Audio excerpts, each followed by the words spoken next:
Buenas noches, continuamos con nuestro estudio del libro Cuando morimos. Comenzamos hoy el capítulo 11, las llaves de la vida. En una de sus cartas, los maestros hicieron la afirmación paradójica de que aquel que tiene las llaves de los secretos de la muerte posee también las llaves de la vida. Posiblemente antes de leer este libro, esta frase podría parecer carente de sentido. Ahora, aunque no podemos asegurar que tengamos las llaves de los secretos de la muerte, sí tenemos muchas ideas sobre el tema que no teníamos al principio. Estas ideas nuevas deben haber ampliado y posiblemente reorientado considerablemente nuestro modo de pensar. Ahora comprendemos o tenemos una visión más amplia sobre la muerte, que obviamente es más que el deterioro y desintegración del cuerpo físico, que incluye una reafirmación de la vida. Debemos tener claro que somos peregrinos, que lo que tenemos en el plano físico es prestado, y esto nos llevará a encarar el fin del cuerpo físico con serenidad y equilibrio. Ahora nos hemos acostumbrado a la idea de una interminable continuidad en el gran proceso de la vida, con sus periodos alternativos de actividad y reposo, y de un proceso constante de causa y efecto. La muerte nos adentra en el mundo de los efectos, y la vida física es el mundo de las causas. Cada persona causará a través de sus actos y pensamientos consecuencias para sí mismo y para el proceso evolutivo de la naturaleza y de todos. Dentro de ese proceso, hemos visto cómo las cosas aparecen en los reinos objetivos desde los subjetivos para nosotros y después retornan del ser al no ser. Estos mundos del no ser son para nosotros subjetivos, pero son los mundos del poder, de la energía constructora y destructora, del principio animador, de la vida, la fuente de todo dinamismo. Al hablar de nuestros principios superiores, hemos utilizado palabras como divino e inmortal. Hemos visto que mientras el proceso global de la naturaleza no tiene fin, sin embargo, hay manifestaciones periódicas en la objetividad del universo y de todo cuanto en él está contenido, y su retirada periódica a las profundidades internas. Hemos visto que este proceso se refleja en el hombre. Él, como hombre terrenal, tiene sus días de actividad en la vida de la tierra y sus noches de recuperación y asimilación en el sueño de los mundos no físicos. Y los unos se alternan con los otros. Cada ciclo del día y de la noche es análogo a nuestra vida en la tierra y al periodo después de la muerte. El ego espiritual del hombre se mueve en la eternidad como un péndulo entre las horas de vida y de muerte, es decir, periodos de vida terrestre y periodos de vida póstuma, perfeccionándose y transformándose muy lentamente hasta convertirse en un ser divino, en un Dian Chohan, para luego seguir el proceso evolutivo. La enseñanza nos dice que el cosmos es un conjunto viviente y que todo en él está vivo, dando expresión a su manera a una vida universal. La vida universal es la raíz de toda la naturaleza objetiva y subjetiva, de todo lo visible e invisible. Todo es vida. Y cada átomo, hasta de polvo, es una vida, aunque esté por encima de nuestra comprensión y percepción. Se nos habla de la estructura jerárquica del cosmos a distintos niveles o planos del ser. Los seres que comprenden estas jerarquías van igual que los planos, desde el físico hasta el más espiritual. Los seres inferiores, los elementales, son, junto con los elementos, los constituyentes esenciales de la naturaleza rudimentaria. Están asociados tanto con el mundo interno como con el externo. Se hallan en la base de toda la manifestación. De estos pasamos por muchas gradaciones del ser y de los seres, a través del hombre hasta las entidades angélicas o incluso semejantes a dioses, a medida que uno se acerca a la cima de la pirámide de las vidas. A cada nivel del ser, las vidas de los niveles inferiores se someten a las del nivel inmediatamente superior. De esta manera, la inteligencia lo gobierna todo. Las entidades superiores son a la vez los creadores y los directores de todas las cosas existentes. Ahora vamos a compartir un diagrama sobre la escala jerárquica de la vida. Nuestro mundo está compuesto de 10 reinos. Cada reino representa un estado y puede ser considerado como el medio en que los seres ubicados allí pueden obtener las experiencias necesarias para alcanzar las etapas superiores de desarrollo. Los 10 reinos son clase 1, 2 y 3 del reino elemental, el reino mineral, tercero el reino vegetal, cuarto reino animal, quinto el reino humano y el reino dianchojánicos en iguales clase 1, 2 y 3. Los reinos mineral, vegetal, animal y humano representan los reinos familiares de la naturaleza que se manifiestan en el plano físico. Los otros 6, es decir, los 3 elementales y los 3 dianchojánicos, generalmente invisibles a nuestros sentidos físicos, son activos también en sus planos respectivos. Los reinos elementales funcionan en planos más bajos que nuestro plano físico y los reinos dianchojánicos operan en planos superiores a nuestro plano físico. La evolución no se da en un único ciclo, sino en una serie de estos, donde los cambios que se generan van desde adentro hacia afuera. Durante el periodo involucionario o arco descendente, la vida desciende de un estado puro e indiferenciado, que podría calificarse de un cierto tipo de inconsciencia, sumergiéndose sucesivamente en estados de materia de mayor densidad. Esto es en el reino mineral. La segunda mitad del arco es el arco ascendente, que propiamente podemos llamar evolución. Comienza cuando, estimulada por las restricciones y limitaciones impuestas por la materia densa, la conciencia va despertando gradualmente para comenzar su prolongado ascenso hacia la autoconciencia y posteriormente hacia estados aún más elevados.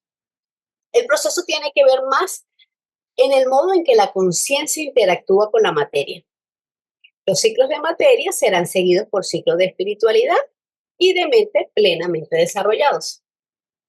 El progreso evolutivo basado en la experiencia colectiva de una infinidad de cosas vivas desde el principio de los tiempos tiene como resultado el desarrollo ordenado, la expansión y el crecimiento. Lo que existe en el presente está siendo transformado continuamente en lo que será en el futuro. Es como si el momento presente fuera una sección hecha en un instante determinado a través de este proceso. Por ejemplo, ahora somos el resultado de nuestros ayeres y lo que somos y lo que hacemos ahora creará nuestros mañanas. Este proceso es inevitable e inexorable. Es la ley. La evolución consiste en una vida que se desarrolla pasando de una forma a otra, almacenando en sí misma las experiencias que adquiere a través de dichas formas. No es producto de una serie de circunstancias fortuitas, sino que es un proceso dinámico, activo y periódico, que sigue un orden secuencial con propósitos claramente establecidos. Es un proceso sin principio ni fin posible. Ocurre por toda la eternidad. Y el esfuerzo de cada uno por crecer internamente y avanzar en el camino espiritual se suma al esfuerzo de todos los demás, porque todos somos uno. Y lo que hagamos como uno solo repercutirá invariablemente en todos los demás. Hemos aprendido cosas sobre esta ley, karma, porque se aplica a la condición después de la muerte. Actúa en todos los reinos del ser. Tiene un aspecto moral que afecta a las consecuencias de cualquier acto o incluso pensamiento. Es tan cierta en su acción como lo puede ser cualquier ley física del movimiento. Las operaciones de esta ley son inmensamente complejas. Ninguna mente humana puede comprender su complejidad lo suficiente como para predecir el futuro, a menos que sea de una manera muy general, ni para predecir de manera precisa el resultado de ningún acto con certeza. Tanto la duración en Kamaloka como en Devacham va a depender del karma, de las causas que hayamos sembrado, lo que va directamente relacionado con el nivel de desarrollo espiritual y de las acciones realizadas durante la vida física. El karma es la impregnación de frecuencia a través de nuestros actos, emociones y pensamientos. Cada uno de ellos genera una consecuencia energética que se emitió de las experiencias vividas en una o en muchas encarnaciones. Volviendo a nosotros, hemos visto algo de nuestra constitución total, espiritual, mental, emocional y física. Ahora conocemos nuestras capacidades psíquicas y mentales, que actúan en nosotros a través de nuestros principios kama y manas. Hemos seguido el destino de estos principios hasta los estados posteriores a la muerte. Hemos visto también algo que puede tener una importancia inestimable para nosotros. En nuestra vida personal, cada uno de nosotros está seguido de cerca por lo que solo podemos considerar como una entidad divina, por nuestro ego superior. Hemos visto también que este ego superior es un reflejo, tal vez microcósmico, en cualquier término dimensional que se nos pueda ocurrir, de los principios superiores macrocósmicos universales del ser esencial. Así, individualmente, cada uno de nosotros tiene esta esencia perdurable del ser esencial, sobre la cual, sin embargo, sabemos muy poco en nuestra vida corriente. Hemos visto en este libro que es esta esencia del ser lo que de hecho constituye la sede de todas nuestras funciones vitales y de nuestra conciencia misma como seres vivos. Nuestro funcionamiento activo procede de este principio universal dinámico en cuyo límite literalmente todo se mueve y tiene su ser. Mediante procesos de diferenciación y de transformación que descienden hasta los planos de la existencia, esta vida una se convierte en todo lo que conocemos. En último término, constituye, por procesos de diferenciación que descienden a través de los planos, en nuestro mundo objetivo y en todo cuanto hay en él, con lo cual estamos tan familiarizados gracias a nuestros sentidos. También constituyen los mundos internos y todo cuanto hay en ellos. La teosofía postula la constitución septenaria del hombre, que está dividida en dos regiones. La tríada superior o individualidad, que es eterna, y el cuaternario inferior o personalidad, que es perecedero y se renueva en cada encarnación. El ego espiritual procura de varios vehículos para expresar conciencia individual y llevar a cabo su proceso evolutivo. Con el tiempo, por medio de las experiencias, aprenderemos a separarnos de nuestros cuerpos o vehículos, a no identificarnos con ellos, ni a cometer el error de suponer que somos lo que llevamos. Cuando estamos inmersos en las actividades del mundo de la objetividad, nuestro ser natural nos parece estar totalmente relacionado con él. Sentimos físicamente que somos de su naturaleza. Hemos aprendido, sin embargo, que nuestra naturaleza interna constituye nuestra vida igual que nuestro cuerpo. Conocemos los dos puntos. El que conocemos a través de nuestros sentidos físicos de percepción y el que percibimos a través de nuestros sentidos internos de respuesta y apreciación. Conocemos cosas de los dos mundos a través de una conciencia central, nuestra unidad de conciencia. Conocer es un resultado de algo, de una impresión visual o una sensación, o incluso de un pensamiento que se registra en nuestra conciencia.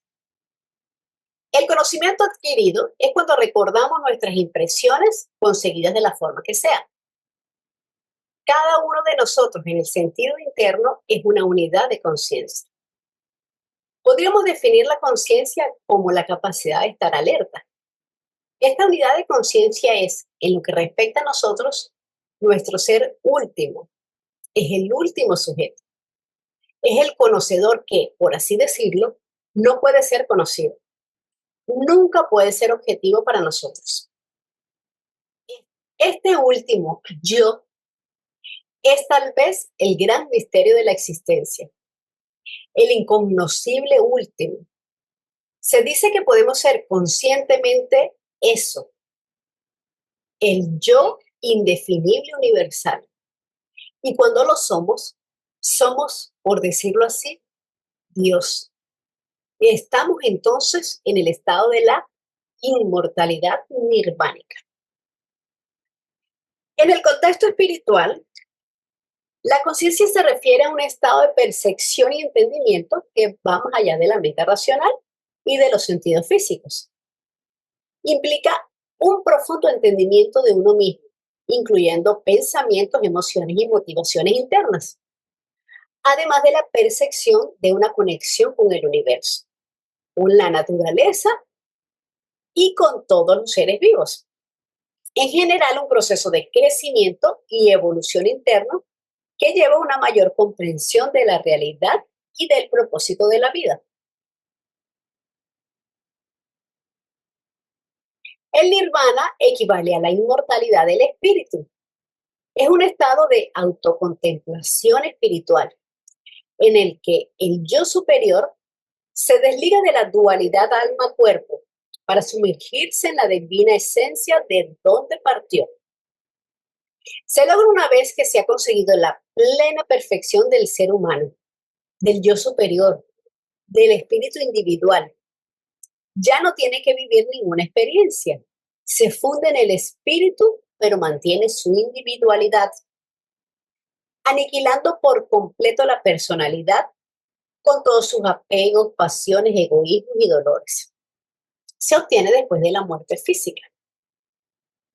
Las enseñanzas nos dicen que nuestras facultades superiores son capaces de una tremenda expansión mediante la purificación y el refinamiento, y que uno de los propósitos de nuestra vida en esta tierra es el de acabar acondicionando nuestros vehículos físicos y psíquicos para convertirlos en vehículos adecuados para la recepción y expresión de las maravillas y poderes inimaginables del espíritu que todo lo impregna.